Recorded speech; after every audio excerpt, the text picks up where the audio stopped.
We're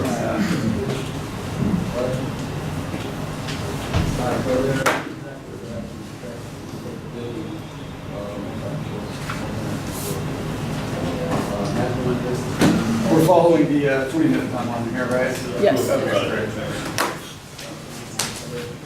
My red pen out. Okay, you're ready.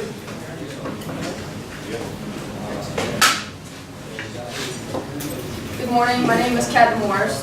This morning my team is going to provide you with insight to the mission, roles, functions, capabilities, and limitations of the United States Air Force. This is an unclassified brief. Please direct your attention to the screen for a short motivational Air Force intro.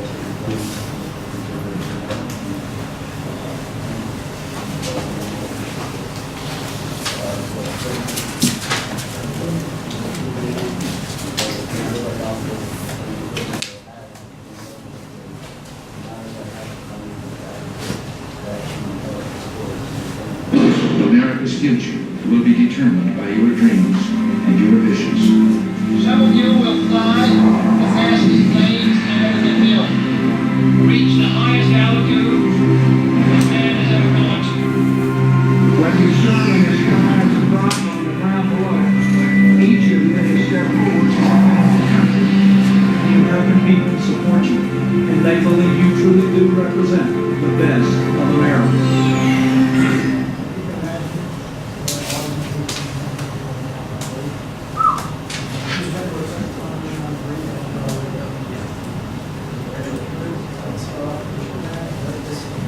So two key elements for any organization is going to be the mission and the vision. The mission of the United States Air Force is to fly, fight, win in air, space, and cyberspace. Bottom line, the Air Force is focused on flying, and that is their goal every single day. Looking here on your left, you're going to see a C-17 Blowmaster 3, which is a large transport aircraft utilized worldwide by the United States Air Force. On your right, you have the F-16 Fighting Falcon, which is the mainstay of the Air Force's aerial combat fleet.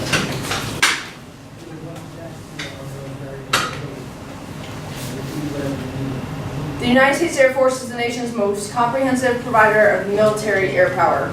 As you see, air power is defined as the ability to project military power or influence through the control and exploitation of air, space, and cyberspace to achieve strategic, operational, and tactical objectives. There are two areas that I like to address in relation to roles in the United States Air Force. And you're looking at first, garrison and training, and the second being roles in combat. First, addressing garrison and training in an environment, the Air Force plays a major part in worldwide operation, airborne operations worldwide. Two examples that I would like to bring your attention to is first, the 72nd anniversary of D-Day, which took place in June of 2016. The American and British paratroopers jumped into Normandy, DZ, just over St. Mary-Blease, France, in the commemoration of the major involvement in us freeing Europe from tyranny. The Air Force dropped in over 300 paratroopers that day, which took with C-130s for that jump. Actually, you see on this page, I'm that paratrooper right there. So that was quite the experience. But as you can see, the Air Force is huge in operations all over the world. The second example, Swift Response 16, which is a yearly event that happens, combination of European forces and American forces that participate in this. It's a premier military crisis response training event for multinational airborne forces in the world. For the Swift Response of 16, the Air Force dropped 1,500 paratroopers from C-130s into Poland. This, typically you're going to see a mission set of 25 to 30 C-130s to support this mission. Another way that the Air Force supports the airborne mission is for 82nd Airborne Division JRTC rotations, which typically is dropping a brigade-size element, 1,000 to 2,000 paratroopers, and at one time, which is, again, you're looking at 25 to 35 C-130s, not including the equipment that they're going to drop in to that rotation. And finally, as you can see here in your far right picture, is C-130. It's hot loading off a Sicily drop zone for just normal day airfield seizure and jump currency that we do every day at Fort Bragg. Now looking quick at the combat role that the Air Force plays. Currently, the United States Air Force is conducting almost daily airstrikes against ISIS in targets in Syria and Iraq. It's a part of the Combined Joint Task Force Operation Inherent Resolve as the fight continues and the Air Force is at the front. I will now be followed by Major Vickers.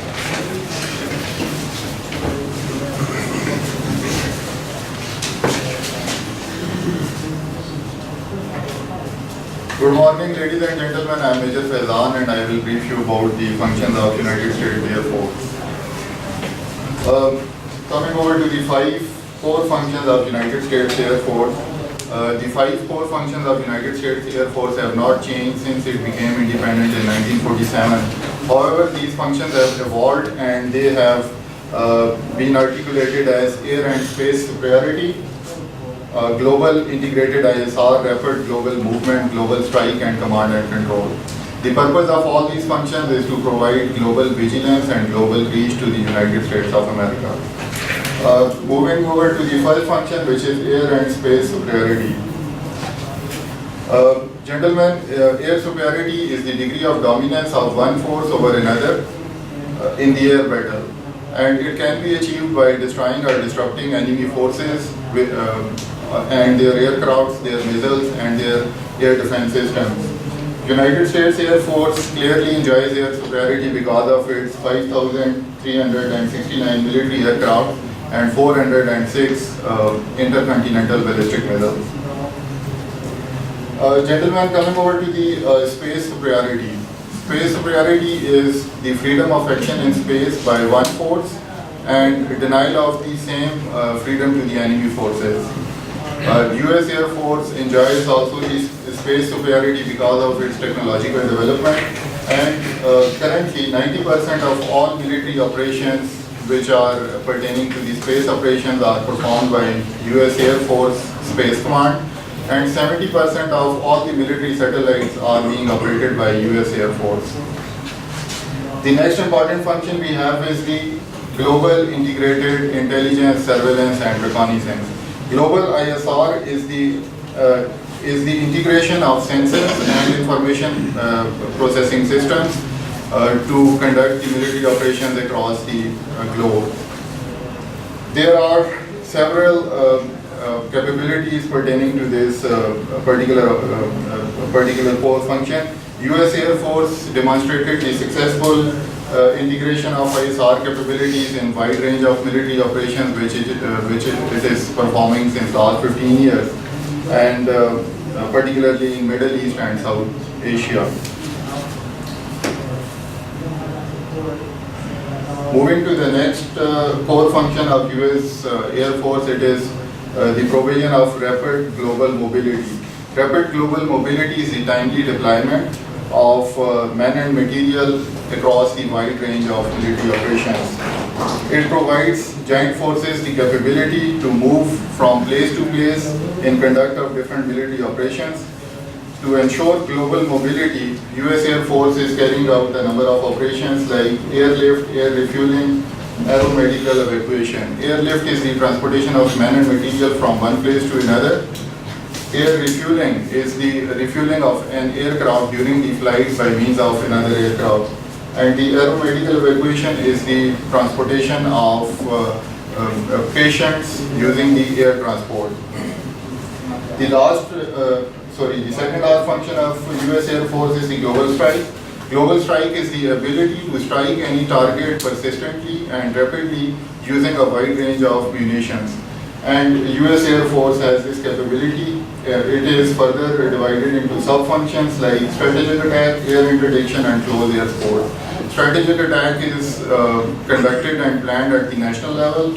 Air interdiction is are the air operations which are planned to disrupt enemy facilities and their forces. And the last is close air support, which is provided to the own friendly forces in any of the combat operations.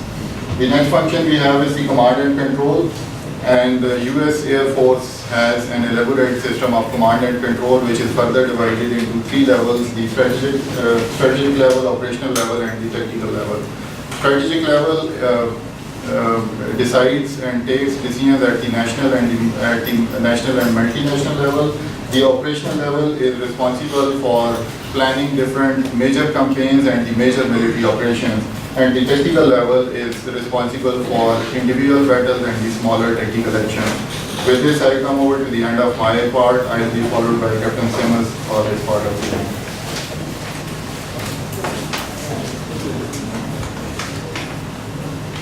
Morning, my name is Captain Simmons. I'll be discussing the capabilities of the Air Force.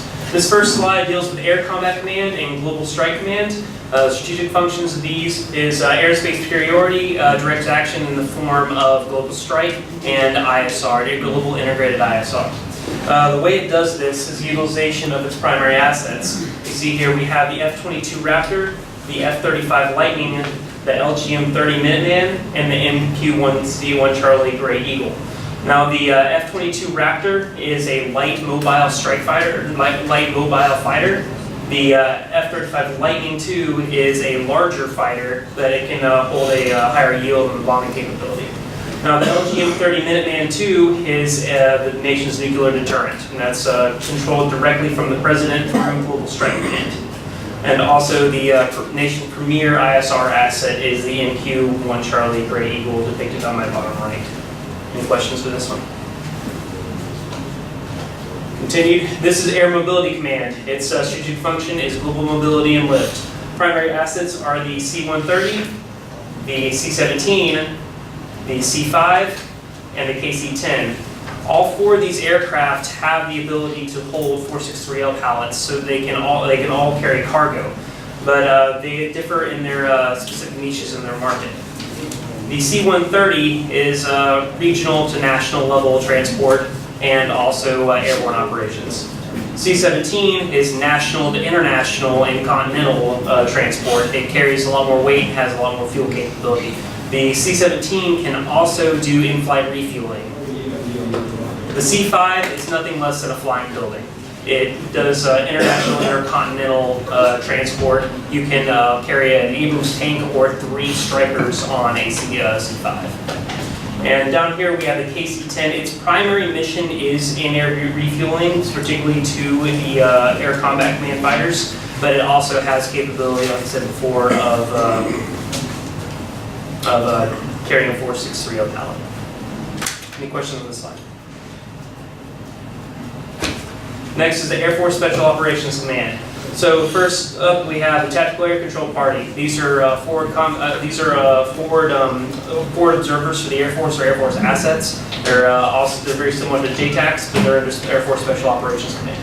And next is Combat Controller Team. These are aircraft controllers or air traffic controllers that go into austere environments and conduct the mission of air traffic control. Next, we have Pararescue. Pararescue is the military's only combat search and rescue. I say combat search and rescue that differs from every other search and rescue. And they have very specialized skills in diving and parachuting, obviously, and any other extraction. And then there's the Special Operations Weather Technician, and their job is very similar to the combat controller, only they're there for meteorological operations. As depicted here, we have the Osprey aircraft that I'm sure some of us have flown on. Are there any questions? I'll be followed by Captain Chamberlain. Thank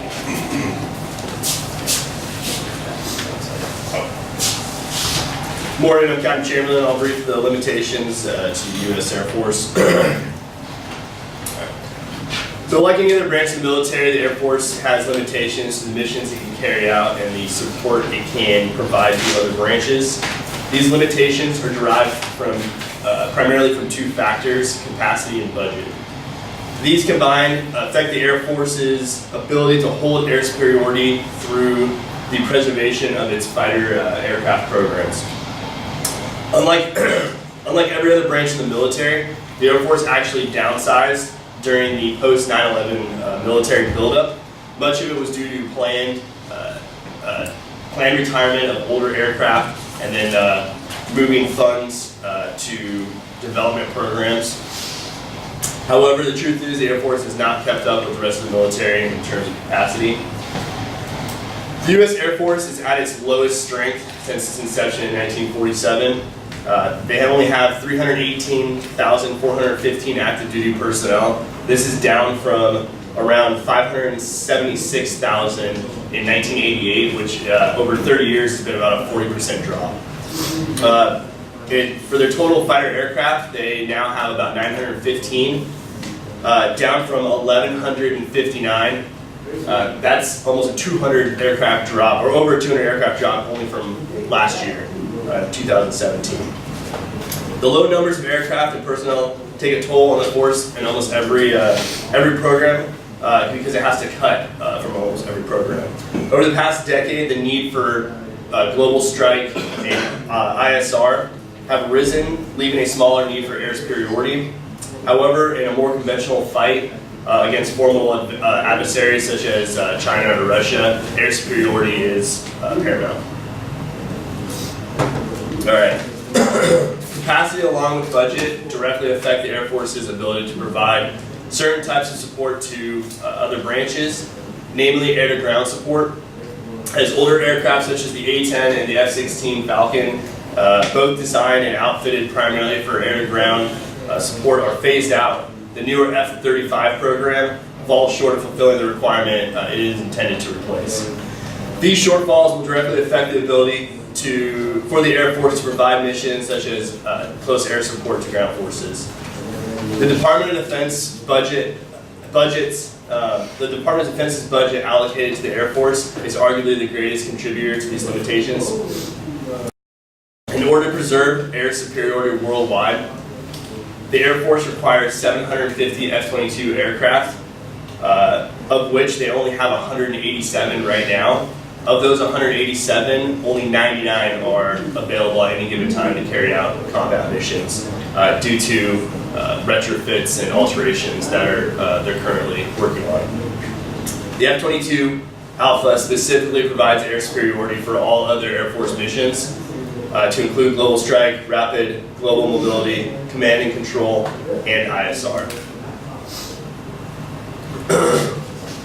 So in conclusion, the Air Force faces many challenges in a world that becomes more complex every day. However, with the support from other branches, a resilient force, and superior capabilities, the Air Force remains the most formidable air power in the world. Are there any questions? Who's our